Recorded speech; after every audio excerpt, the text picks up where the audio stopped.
contamos con 13 candidatas ya inscritas, nos faltan 3 por confirmar.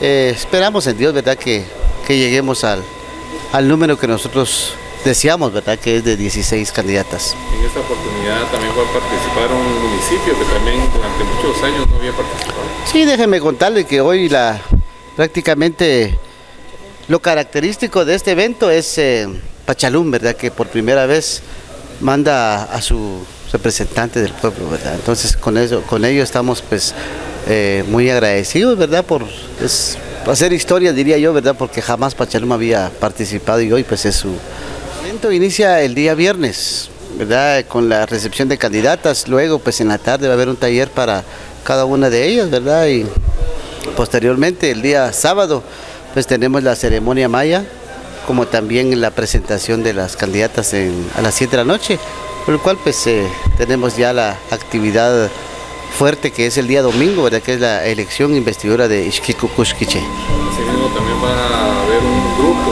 muy especial para esta actividad. Déjeme contarle que también estamos agradecidos con Dios por habernos dado esta oportunidad de traer al grupo AJ, que viene de San Juan Comalapa, Chimaltenango, que es un grupo que pues tiene una trayectoria bastante bonita a nivel nacional y por qué no decirle así internacional, ¿verdad?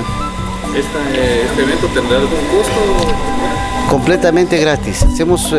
Aprovecho este momento, ¿verdad?, y agradecerles a ustedes por esta cobertura que le están dando también al evento. Pues la entrada es completamente gratis, ¿verdad? Lo hacemos porque realmente nuestra cultura pues es algo muy especial y nuestra cultura pues no tiene precio, ¿verdad? Es una invitación ya para finalizar, para que se haga presente la población de esta actividad.